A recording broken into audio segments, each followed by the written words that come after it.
कदम बढ़ाएगा तो मैं खुद करूँगा।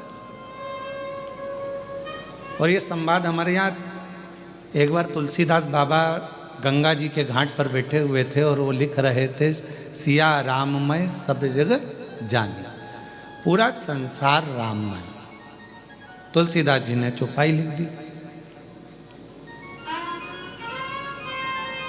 उठ के जाने लगे तुलसीदास बाबा, और तुलसीदास जी जब उठकर जाने लगे रिटर्न, तुलसीदास जी जब उठकर जाने लगे तो एक छोटा सा बच्चा दौड़ कर आया,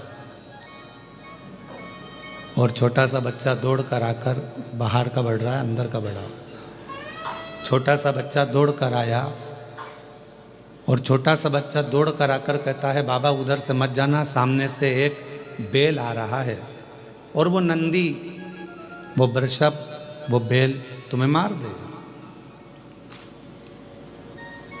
वो नंदी तुम्हें मार देगा, तुम उधर से मत जाओ, तुम उधर से बिल्कुल निकल कर मत जाना, नहीं तो वो नंदी तुम्हें मारेगा। इतने में तुलसीदास जी ने कहा, मैंने अभी हाल गंगा जी के तट पर चौपाई लिखी कि सिया राममय सब जग जानी, सब में राम समाया है, तो नंदी मुझे मार नहीं सकता, क्योंकि उसमें भी राम है, उसमें भी भगवान है। तुलसीदास जी को गुस्सा आया, गंगा जी के घाट पर, ये बक्से नहीं चल रहे हैं,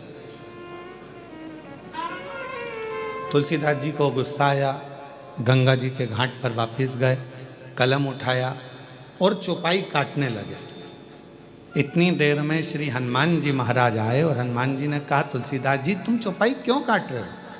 कहा, मैंने लिखा कि सिया राममय सब जग जानी, जब मैंने सब में राम देखा था, नंदी में भी राम देखा था, बेल में भी राम देखा था, उस वृषभ में भी राम देखा था, तो उस बेल ने मुझे क्यों मारा? इसलिए मुझे ये चौपाई काटना। तो हनुमान जी बोले, तुम बेल में राम देख रहे थे, वो छोटा सा बच्चा आकर बताया, उसमें राम नजर नहीं आया कि उधर नहीं जाना है, वो रास्ता बेकार है, वो रास्ते में कोई खड़ा हुआ है, मार देगा तुमको, तुम्हें काट देगा। अगर कोई बच्चा आकर बता रहा है तो उसमें भी तो राम दिखना चाहिए। हम संपूर्ण ब्रह्मांड में राम देख रहे हैं, पर जो हमारे नज़दीक में है, जो हमारे पास में है, जो हमारे करीब में है, हम उसमें परमात्मा का दर्शन नहीं कर पाते।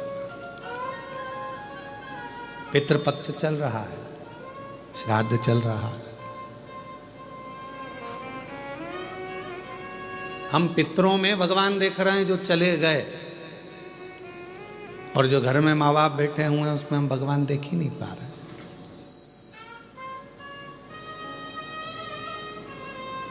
हम संपूर्ण जगत में परमात्मा को देख रहे हैं, पर अपने घर में जो लोग रह रहे हैं, अपने घर में जेठानी रह रही है, देवरानी रह रही है, देवर रह रहा है, जेठ रह रहा है, ससुर रह रहे हैं, सास रह रहे हैं, माता रह रही हैं, पिता रह रहे हैं, बहन रह रही है, भाई रह रहे हैं, जो हमारा कुटुंब रह रहा है, जो हमारा परिवार रह रहा है, वो सब परमात्मा का ही तो एक स्वरूप है। हम उसमें तो हमारे ईश्वर को देख ही नहीं पा रहे, हम परमात्मा को उसमें देख ही नहीं पा रहे। सब में हम भगवान को देखें, पर जो अपने करीब में है, अपने नजदीक में, हम उससे वंचित हैं, उसमें परमात्मा को देखने से वंचित हैं।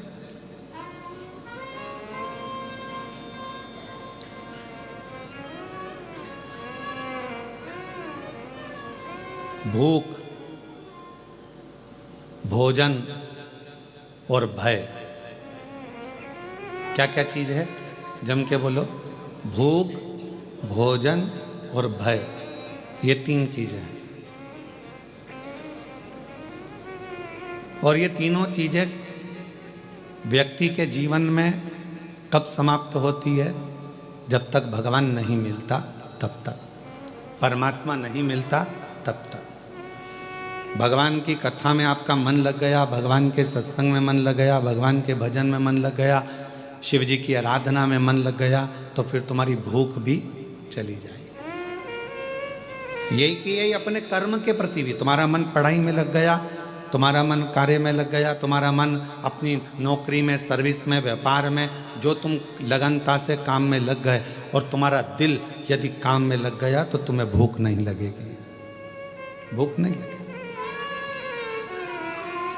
पत्नी भी फोन कर कर बोलेगी 1:30 बज रही है, 2 बज रही है, टिफिन भेजा है, कब खाओगे, क्या हो गया, कब आओगे। फिर दूसरे नंबर पर बताया कि दूसरे नंबर पर जाता है भोजन। भोजन मतलब सामने भोजन रखा हुआ है, सामने बहुत अच्छे पकवान रखे हुए हैं, पर काम में इतने व्यस्त हो जाते हैं, अपने कर्म में इतने डूब जाते हैं, परमात्मा के नाम में इतने डूब जाते हैं कि रखा हुआ भोजन भी अच्छा नहीं लगता। जल्दी जाना है मुझे, अब भी आना, भोजन नहीं। भूख चली गई, भोजन चले गया। और तीसरे नंबर पर है भय। और ये भय कहीं जाता है तो परमात्मा के करीब में जाता है।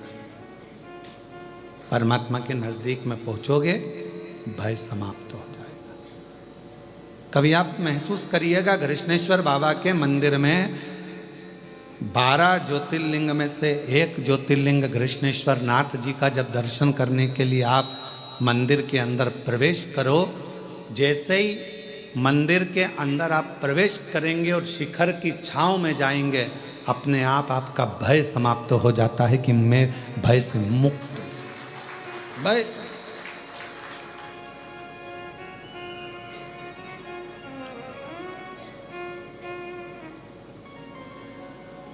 भय कब लगता है? जब व्यक्ति अकेला होता है।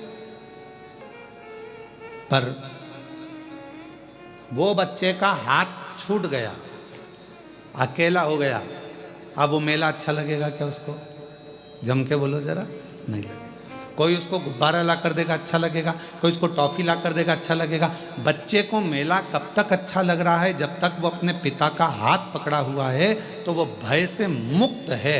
अब तो कोई भी उस बच्चे को मिलता है तो उसको भय लगता है, उसको डर लगता है। उसी तरह जब तक आप अपनी जिंदगी में एक बार अगर कृष्णेश्वर बाबा के दर्शन नहीं करे हो, तो समझ लो आप भय में पड़े हुए हो।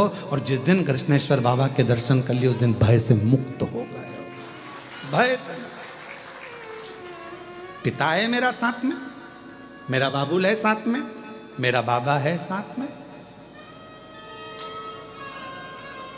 मेरा शंभू मेरे साथ में है।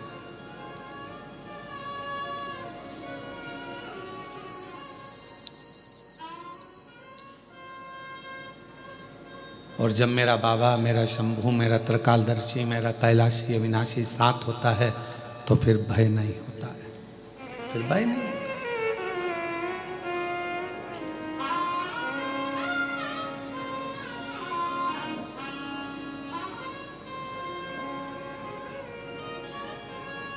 वो कहे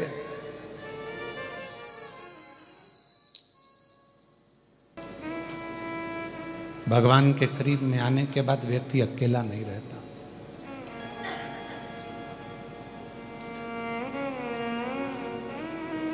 रोज 1 लोटा जल चढ़ाते हो, शिव के मंदिर जाते हो, शंकर की शरणागति में जाते हो, मंदिर में 1 लोटा जल चढ़ाते हो, तो आप अकेले नहीं।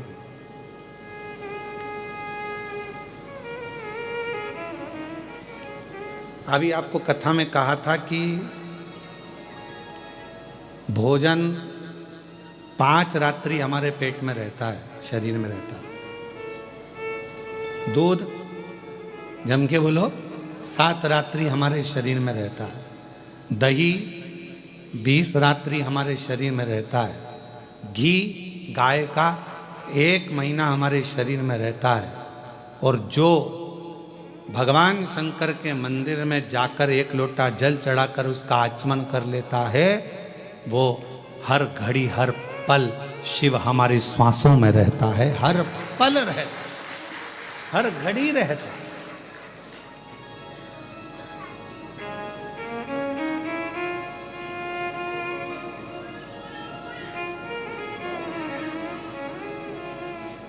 फूलों की कलियों में, काशी की गलियों में, फूलों की कलियों में, बेलुर की तेरे बिना कुछ जीना, तेरे बिना भी क्या जीना, ओ बाबा रे।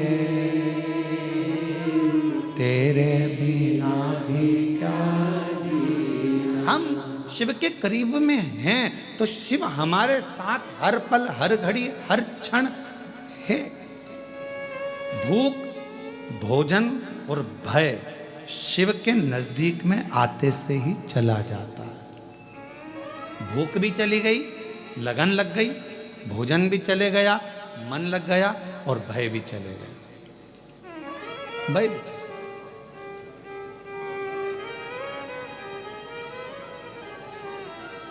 अब जब भगवान से लगन लगाकर बैठ गए तो पूरन पोली और आमटी भाएगी।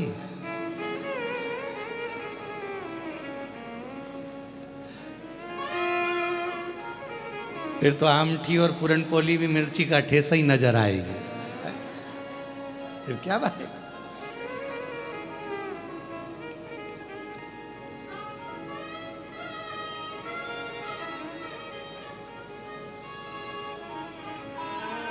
और एक बात और है, तुमचा मराठी भाषा चांगला आहे।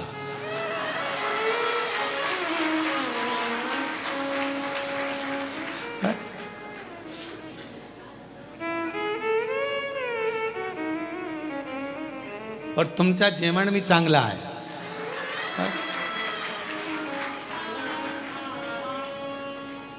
नारखेड़े जी या पाटिल जी, तुम लोग एक एक महीना बांध लो हमको मराठी सिखाने के लिए। एक महीना एक आओ, एक महीना एक आओ, जहां हमारी कथा चले वहां रहकर 1 घंटा में मराठी सिखाओ। जब उससे लगन लग गई तो फिर अब क्या सोचा।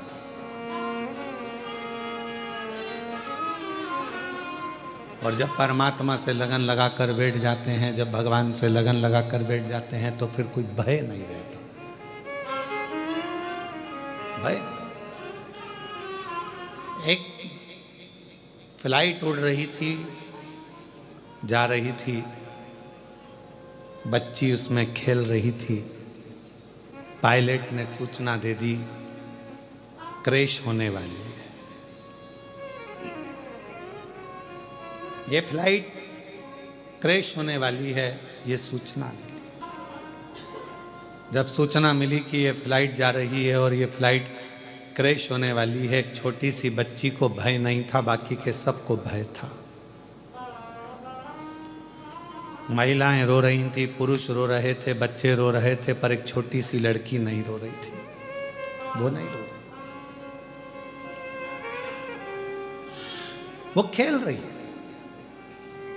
उस लड़की से किसी ने पूछा, तुम्हें मालूम है ये फ्लाइट क्रैश होने वाली है, सब मर जाएंगे, सब के प्राण छूट जाएंगे, तुम्हें मालूम है? लड़की कहने लगी, मैं जानती हूं कोई फ्लाइट मिलाइट क्रैश नहीं होगी। उस लड़की से पूछा, तुम्हें कैसे मालूम? अरे अंकल, जो फ्लाइट उड़ा रहा है ना, वो पायलट मेरे पापा हैं। और मेरे पापा को मालूम है, मेरे पिताजी को मालूम है कि मैं इस फ्लाइट के अंदर बैठी हूं। जब फ्लाइट उड़ाने वाला तुम्हारा पिता होगा, उसको मालूम होगा कि तुम अंदर हो, तो वो फ्लाइट क्रैश होने देगा? पूरे दम लगा देगा कि इसमें फ्लाइट में मेरी बेटी बैठी है। तुम्हारी जिंदगी में दुख आया, तुमने शिव जी को 1 लोटा जल चढ़ाना प्रारंभ करा, समझ लो कि तुम्हारी जिंदगी में दुख आया है, मतलब फ्लाइट में तुम बैठे हो, पर याद रखना फ्लाइट चलाने वाला तुम्हारा पिता कृष्णेश्वर महादेव है। क्यों सोचना? किस लिए विचार करना? क्यों सोचना? हम उस पे आधारित तो हों।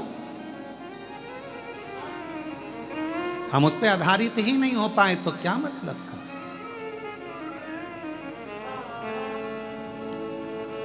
नारखेड़े जी, यहाँ डॉक्टर साहब बैठे, नांदेड़ वाले, कथा करवाई इन्होंने नांदेड़ में, तो इतना वहाँ पर पानी आ गया 2 दिन कथा के बाद में। इतना पानी कि जहाँ कथा थी वहाँ घुटना घुटना में पिल्ली पिल्ली पानी हो गया।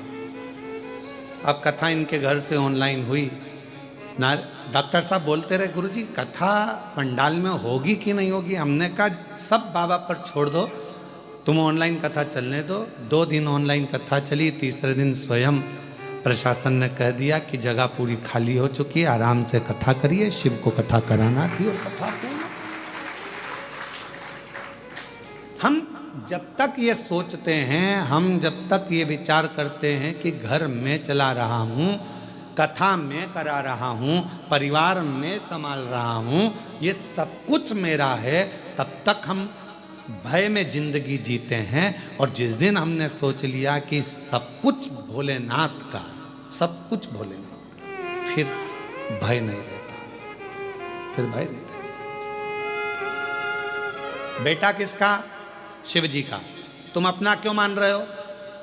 संकल्प छोड़कर कह दो कि ये मेरा बेटा नहीं, ये तो स्वयं जगत गुरु शंकराचार्य जी का एक प्रसंग आता है। जगत गुरु शंकराचार्य जी जब बाल्य अवस्था में थे, छोटी सी अवस्था थी और उनके अंदर इतनी विद्वत्ता थी भगवत भजन की, और वो जब माता जी के साथ में एक तालाब में गए तो माँ उनको जाने नहीं दे, उनको भजन करने नहीं दे, उनको लगे कि ये मुझे छोड़कर चले जाएगा। माँ के सामने तालाब के अंदर चले गए, छोटा सा बालक शंकर, और अंदर गए और चिल्लाने लगे, माँ मुझे मगर ने पकड़ लिया। हम सोच कर बैठे हैं ये घर मेरा है, ये जमीन मेरी है, जायदाद मेरी है, परिवार मेरा है, कुटुंब मेरा है, बेटे मेरी, बहू मेरी, पोता मेरा, पोती मेरी, नाती मेरे, पंती मेरे, सब मेरे अपने हैं, ये बेटी मेरी है, दामाद मेरे हैं, ये मेरा है, वो मेरा है। ये सारा भ्रम छोड़ दो। तुम्हें लग रहा है कि अब मेरे से कुछ भी नहीं सद रहा, तब हाथ में जल लेकर कह दो, अब शंकर ये तेरा बेटा है, ये तेरी बेटी है, ये तेरी पुत्री है, ये तेरा पुत्र है, अब तुझे संभालना है, अब मेरा नहीं है। अगर वो संसार सागर में, जैसे मार्कंडेय बाबा के लिए वर्णन किया गया कि मार्कंडेय जी की तो उम्र थोड़ी सी थी, और मार्कंडू जी ने कह दिया कि मार्कंडेय को शिव की भक्ति में लगा दो, उसके भरोसे छोड़ दो, उसके आश्रित छोड़ दो, जब उसकी औलाद हो जाएगी, उसकी संतान हो जाएगी तो वो संभालेगा। आखिरी में हुआ क्या, मार्कंडेय जी को उम्र प्राप्त हो गई, ऐसी उम्र की वो प्राण ना छूटे।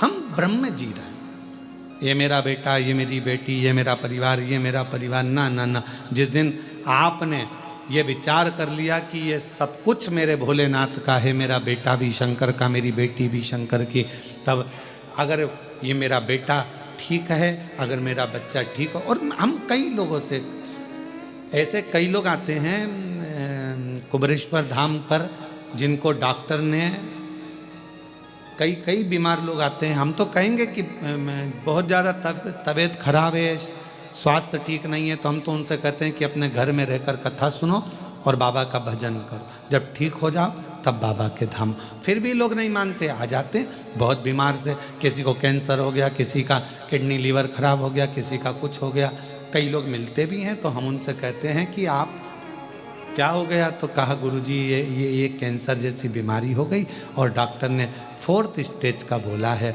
अब जाने का समय आ गया। हमने कहा कि आप किसके पुत्र हो, तो वो कहते हैं हमारे पिताजी का नाम ये है। फिर हमने पूछा तुम्हारे दादाजी का नाम क्या है, तो हमारे दादाजी का नाम ये है।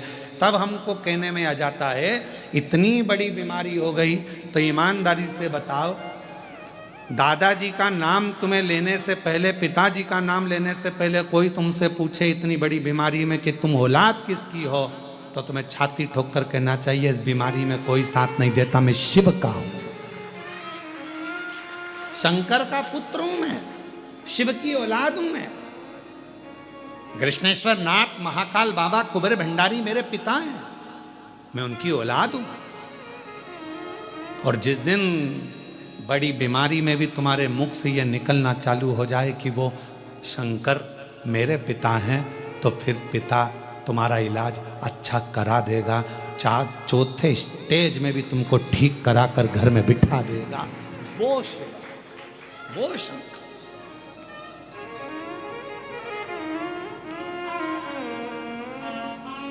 और जब बड़ी बीमारी से अगर आप बच जाएं, बाबा की कृपा हो जाए, बहुत करुणा। अभी हम मीडिया पर देखते हैं कि उसमें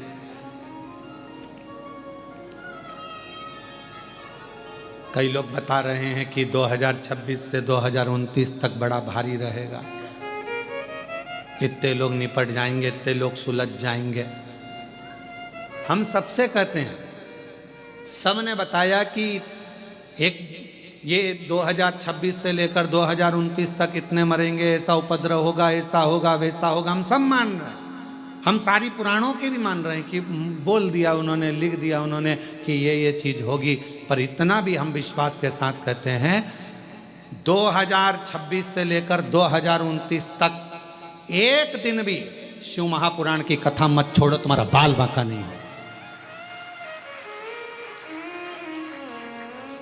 कथा मत छोड़ो तुम एक दिन भी। मोबाइल में जिसमें मिल जाए तुम्हें, फेसबुक, यूट्यूब, तुम शंकर की कथा को सुनना चालू कर दो। दुनिया में कितना भी उपद्रव होगा पर तुम्हारा बाल बांका नहीं होगा, बाल बांका नहीं।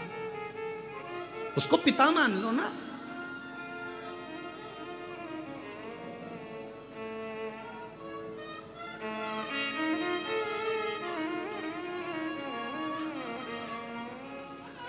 उसको अपना पिता मानो।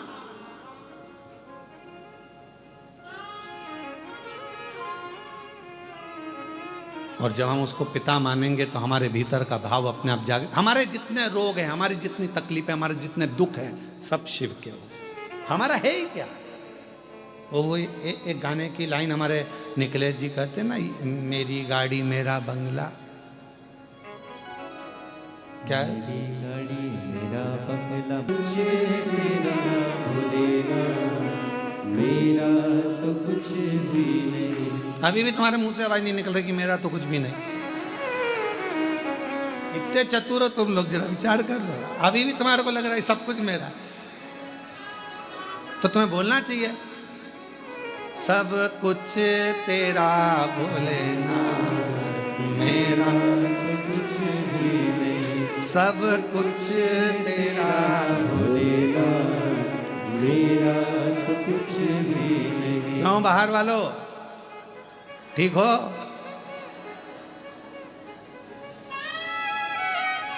तुम भी बोल दो सब कुछ तेरा भोलेनाथ, मेरा तो कुछ भी नहीं। सब कुछ तेरा भोलेनाथ, मेरा तो कुछ भी नहीं। सब कुछ तेरा भोलेनाथ, मेरा तो कुछ भी नहीं। ये मेरा है क्या?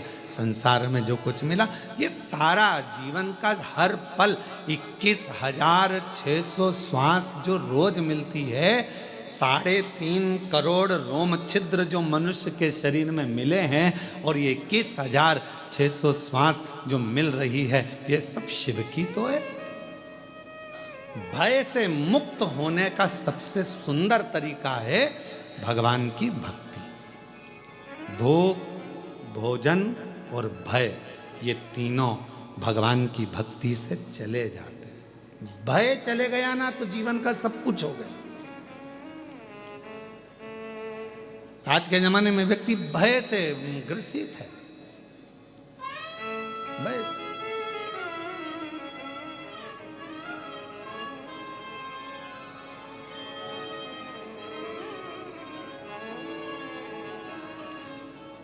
एक बहुत बड़ा ऑफिसर इनकम टैक्स वाला, जीएसटी का, और तुम्हारी दुकान पर आ जाए और आते से ही बोले लाओ जरा फाइल दिखाओ, उतने में तो चक्कर खा के नीचे गिर जाओ। जरा विचार करना, यहीं पृथ्वी का व्यक्ति, पृथ्वी पर जन्मा हुआ व्यक्ति, एक ऑफिसर तुम्हारे यहाँ आकर खड़ा हो जाता है और कह दे लाओ फाइल दिखाओ, तो तुम्हारे पसीने टपकना प्रारंभ हो जाते हैं। बोलो सही है कि गलत है? पसीना बहने लगता है इंसान को देखकर। केवल उसने हिसाब मांगा, ये 5 लाख, ये 15 लाख, ये 25 लाख, ये 10 लाख कहाँ गए, कैसे हुए, क्या हुआ, जीएसटी क्यों नहीं भरी है, क्यों नहीं भरी, उतनी देर में पसीना बहने लगता है। बोलो सही है गलत है? यहीं का व्यक्ति मनुष्य से हिसाब मांग रहा है तो पसीना बह रहा है। अब उसने तो 2 साल का हिसाब मांगा, वो 100 साल का मांगेगा। विचार करिएगा जरा।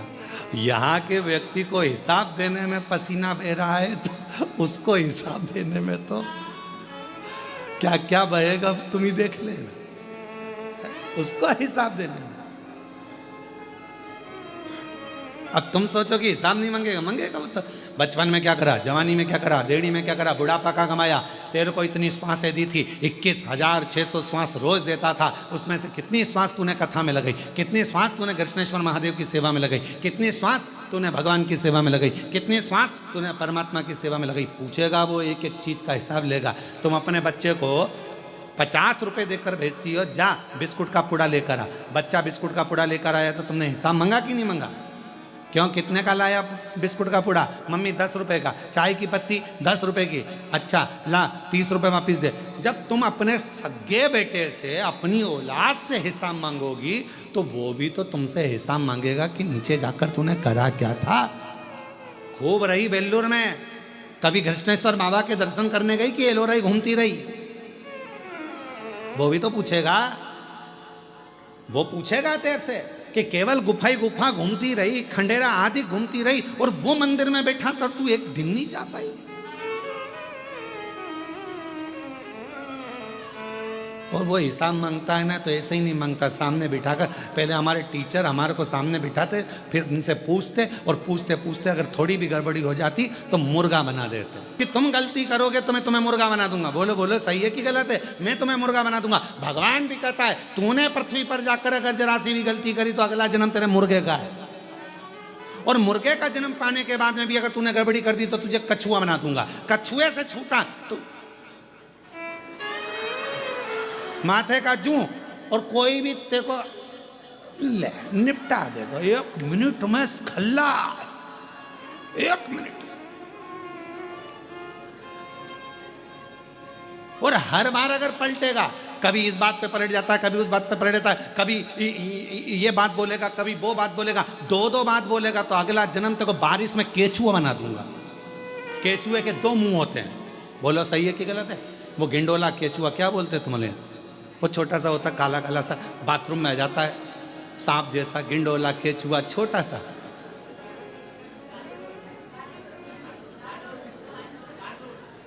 डांडूर,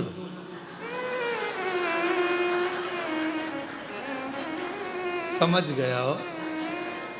अगली कथा में केचुआ नहीं बोलूंगा, डांडूर ही बोलूंगा। महाराष्ट्र में आऊंगा तो ध्यान रहे। अब तो इतना सा 2 मुंह का बना दिया, इधर भी चले, इधर भी चले, इधर भी चले, इधर भी चले। तुम 2 मुंह बात करोगे तो 2 मुंह का बनाए।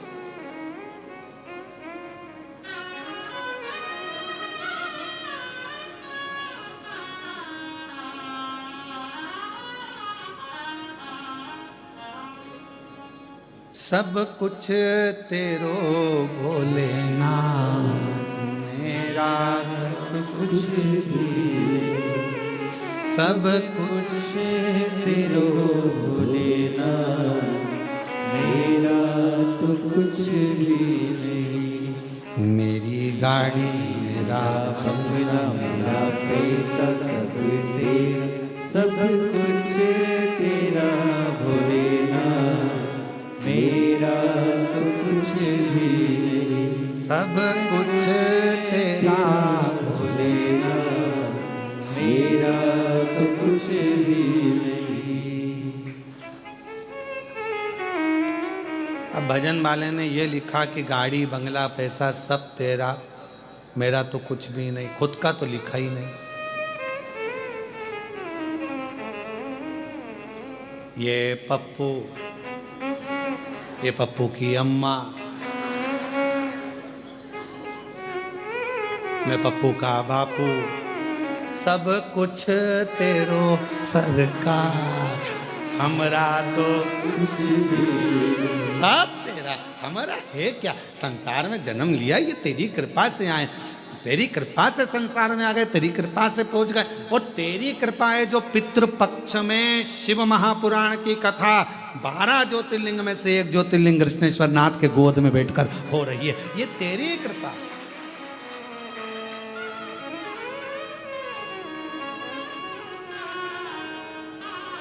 वो जिनकी होटल में कथा हो रही है ना, उनको भी अपनी नजर उतरवा लेना चाहिए। कहाँ है? अच्छा आप ही हैं क्या? साधु था आपको? अभी तक शादी हुई होगी।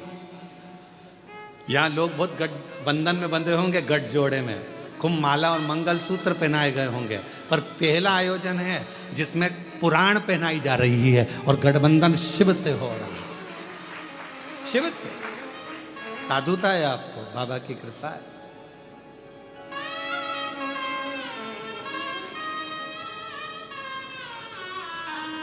शिव तत्व की प्राप्ति हो, भगवान शंकर की करुणा, भगवान शंकर की उदारता, हम ये विचार करना छोड़ दें तो ध्यान देना कि भूख, भोजन और भय, ये तीनों मेरे देव अधिदेव महादेव के भजन से अपने आप धीरे धीरे धीरे धीरे समाप्त हो जाते हैं।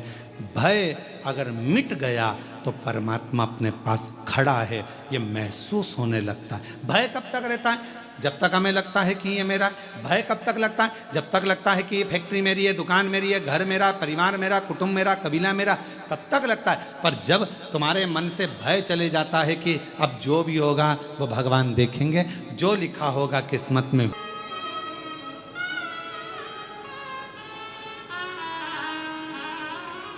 मायके में माँ का होना बहुत जरूरी है। किसका होना? माँ का। जम के बोलो जरा, मायके में किसका होना जरूरी है? मायके में सब हैं और माँ नहीं है तो वो मायका सुना है, वो मायका सुना है। मायके में सब हैं और माँ नहीं है तो मायका सुना है। मायके में माँ का होना जरूरी है और अपने घर के मंदिर में महादेव का होना जरूरी है, वरना मंदिर भी सूना, वरना मंदिर भी सूना। मंदिर की श्रेष्ठता, जैसे लिंगायत, शैव लिंगायत संप्रदाय के अंतर्गत गले में शिवलिंग को डालकर, अपने गले में शिवलिंग रखकर ये निश्चित कर दिया जाता है कि यह शरीर भी तुम्हारा मंदिर है, और उस मंदिर के अंदर शैव लिंगायत संप्रदाय कहती है कि ये शिवलिंग तुम्हारे गले में जो पड़ा हुआ है, ये तन रूपी मंदिर के अंदर मन के भाव से ये शिवलिंग तुम्हारे गले में डाला गया है, अर्थात तुम्हारा ये शरीर चलता फिरता मंदिर है जिसमें ये शिवलिंग विराजमान है और अपने जीवन का आनंद दे। शैव लिंगायत संप्रदाय के अंतर्गत एक छोटे से छोटे बच्चे से लेकर बड़े से बड़े बुजुर्ग तक भी गले के अंदर शिवलिंग धारण करते हैं। शैव लिंगायत संप्रदाय, वीर शैव लिंगायत संप्रदाय के अंतर्गत, एक वीर शैव लिंगायत संप्रदाय के अंतर्गत गले के अंदर एक शिवलिंग रखा जाता है। वो इस भाव से रखा जाता है कि ये शरीर भी चलता फिरता मंदिर है। मायका, माँ के बिना खाली दिखता है, घर का मंदिर महादेव के बिना खाली दिखता है, और ये मनुष्य रूपी शरीर का मंदिर भी शिवलिंग के बिना खाली दिखता है, रुद्राक्ष के बिना खाली दिखता है, त्रिपुंड के बिना खाली दिखता है, खाली।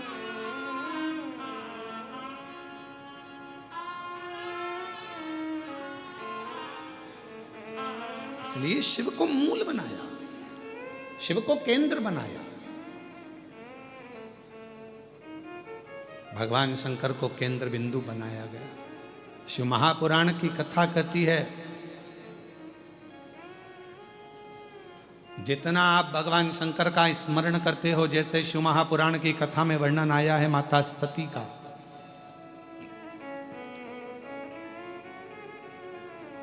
मां सती कुंभज बाबा के आश्रम में, अगस्त ऋषि के आश्रम में, कुंभज ऋषि के आश्रम में मां सती शिव जी के साथ कथा श्रवण करने के लिए गई। कथा सुनने, पर मन नहीं लगा उनका।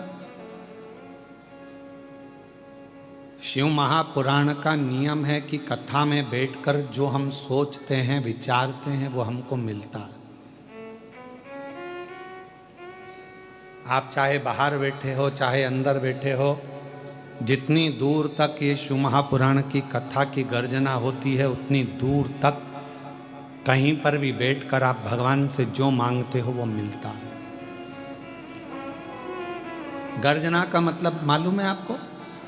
शेर धाड़ा, उसकी आवाज जितनी दूर तक जाती है वहां तक जितने भी जीव जंतु हैं वो सब भाग जाते हैं। बोलो भागते कि नहीं भागते? भय लगता है? तुम्हारे यहाँ पर इधर महाराष्ट्र में बंदर आते हैं कि नहीं आते हमको नहीं मालूम, पर बड़ा बंदर, एक बड़ा सा बंदर आके जो हूप भरता है तो छोटे छोटे बंदर सब भागने लगते।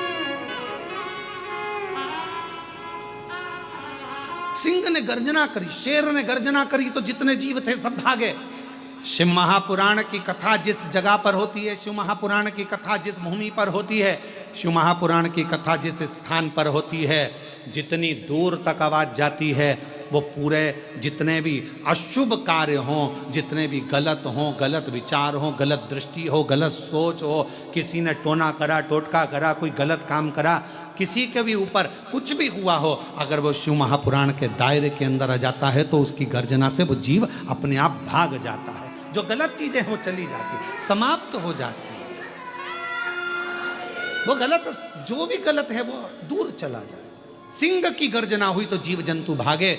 शिव महापुराण की गर्जना, इसलिए शिव महापुराण की कथा कहती है 2 समय का नियम, अगर ज्यादा समय का नहीं बना सकते तो 2 समय का नियम बना लो। रात्रि को सोने से पहले 5 बार श्री शिवाय नमस्तुभ्यम, और सुबह उठो, स्नान करो।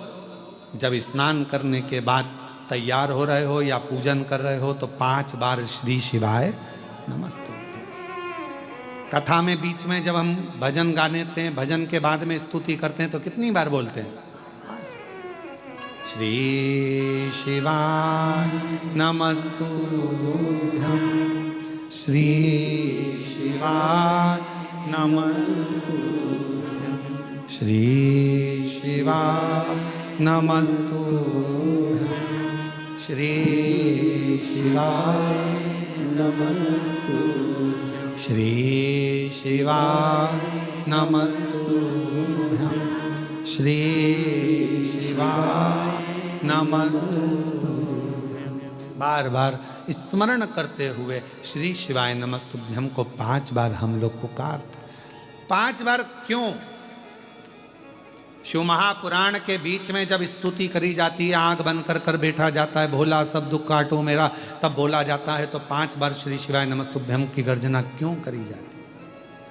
क्योंकि इतने जो भक्त आते हैं, इनके जितने दुख हैं, तकलीफ हैं, कष्ट हैं, परेशानियां हैं, चाहे हमारी हो चाहे तुम्हारी हो, जब हम उच्चारण 5 बार करते हैं तो ये शब्द हमारे शिव पंचायत में पहुंच जाते हैं। कहाँ पहुंचते हैं? शिव पंचायत। शिव पंचायत में कितने देवता हैं? 5। शिव पंचायत में 5 देव,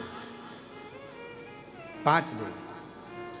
और शिव पंचायत के अंदर जो 5 देवता हैं, भगवान शिव, दुर्गा भवानी, श्री गणेश जी महाराज, भगवान सूर्य नारायण और भगवान विष्णु, भगवान नारायण,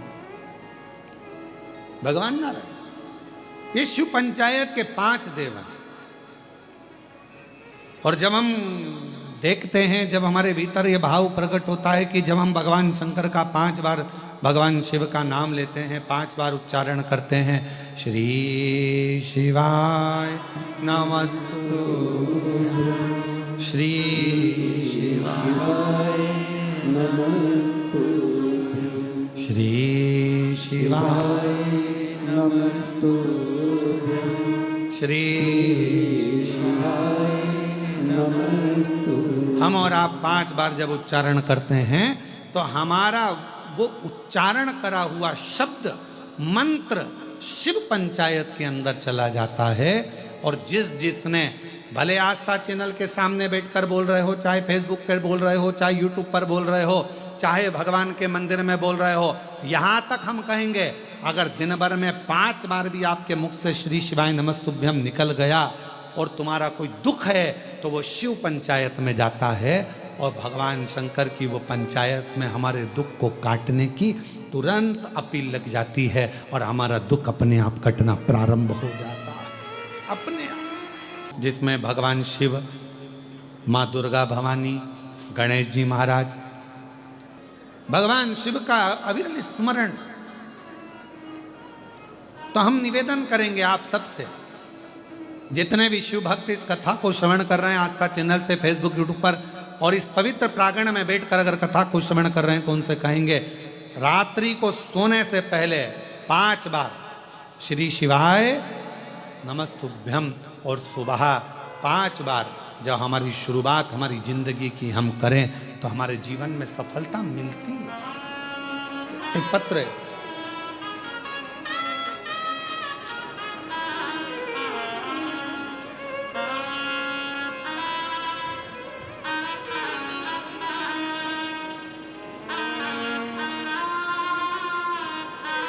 प्रथमेश, राकेश, पवित्रा, सोमानी, कहीं बैठे हों तो हाथ हिला सकती हैं। प्रथमेश, राकेश, पवित्रा, सोमानी छत्रपति संभाजी नगर से आए। आप ही हैं, आ जाइए, एक बेलपत्र ले जाना। मैं प्रथमेश, राकेश, पवित्रा, सोमानी छत्रपति संभाजी नगर में रहता हूँ। भोले बाबा का मैं क्या गुणगान करूं। बाबा की कृपा से मैं हर रोज 1 लोटा जल बेलपत्र को शहद लगाकर चढ़ाता था। इस उपाय से मेरे बाबा ने मेरी सुन ली, मेरी मेहनत रंग लाई। डीले कम करो, मेरी मेहनत रंग लाई। आज बाबा के आशीर्वाद से जिसके लिए मैं लगा रहा, लोग कह रहे थे होगा नहीं, पर बाबा ने मेरा सिलेक्शन इंडियन आर्मी में करवा दिया। मैं बाबा को प्रणाम करने के लिए मैंने 5 बार पहले भी प्रयास किया पर नहीं। फिर घर के लोगों के कहने पर मैंने कथा सुनना प्रारंभ करी। गुरुजी, मुझे विश्वास नहीं था, क्या ऐसा हो सकता है? क्या शिवजी ऐसी कृपा कर देते हैं कि जॉब लग सकती है? पर बाबा की कृपा से मेरे बाबा ने मेरी लाज रखी और मेरा सिलेक्शन इंडियन रैंक के 6ठे स्थान पर आया। उसके लिए पूरा परिवार आपको धन्यवाद भी देता है, प्रणाम भी करता है। मैं बाबा को यहाँ नमन करने के लिए आया हूँ और बेटे का फोटो भी लगाया गया है। एक बार जोरदार ताली बजाकर स्वागत करें। आस्था चैनल पर या एलईडी पर आप उसको देख सकते हैं। शिव कृपा। और महादेव नमन चरणों में स्वीकार कीजिए, सबका किया है मेरा भी उद्धार कीजिए, उद्धार कीजिए, कामना उपकार कीजिए, सबका किया है मेरा भी उद्धार कीजिए, उद्धार कीजिए। है त्रिपुंडधारी, है त्रिशूलधारी, है त्रिपुंडधारी, है त्रिशूलधारी। शिव का भजन कभी खाली नहीं गया। आपको लग रहा होगा कि ये कथा तो ऑनलाइन हो रही है, हम लोग आस्था चैनल पर सुन रहे हैं, फेसबुक यूट्यूब पर सुन रहे हैं, या हम यहाँ जगह छोटी है बाहर बैठकर सुन रहे हैं, या जहाँ जगह मिल रही। आप लोग आ तो गए हो, आ तो गए हो, और अगर आ गए हो और तुम्हारी हाजिरी अगर लगी है तो उसको रिजल्ट तो अच्छा देना ही पड़ेगा। अब जो लोग फ्लाइट में बैठे हैं, एक बार अगर वो एयरपोर्ट पर अंदर प्रवेश कर गए, एक बार अगर प्रवेश कर गए और उनके टिकट पर सील ठप्पा लग गया फिर फ्लाइट तुम्हारे बिना उड़ने वाली नहीं है। 25 बार हवाई लगाएंगे। श्री भैरव प्रसाद जी जहां कहीं भी हो, फ्लाइट नंबर ये है, आपका इंतजार कर रही है, कृपा जल्दी चलो, उड़ान में देरी हो रही है, चलिए। सील ठप्पा लग गया। उसी तरह तुम शिव महापुराण के पंडाल में पहुंच गए, मतलब सील ठप्पा लग गया तो भगवान को देना तो पड़ेगा, जिसलिए आयो तो प्रदान करना पड़ेगा। और तुम आए हो तो उसका वो दिए बिगड़ तो रहेगा नहीं, देगा तो जरूर। वो सील ठप्पा लग गया।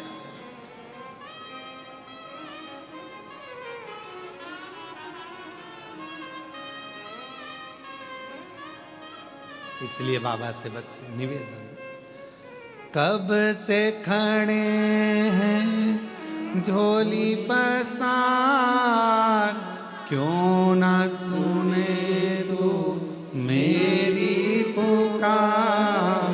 कब से खड़े हैं झोली पसार, क्यों ना सुने तो मेरी पुकार। मुझे तेरा ही सहारा है मेरे भोले बाबा, मुझे तेरा ही सहारा है मेरे भोले बाबा। वो कब से खड़े हैं झोली पसार, क्यों ना सुने तो मेरी पुकार। कब से खड़े हैं झोली पसार, क्यों ना सुने तो मेरी पुकार। मुझे तेरा ही सहारा है मेरे भोले बाबा, मुझे तेरा ही सहारा है मेरे भोले बाबा। मैंने तुम्हें पुकारा है मेरे भोले बाबा, मैंने तुम्हें ही पुकारा है मेरे भोले बाबा।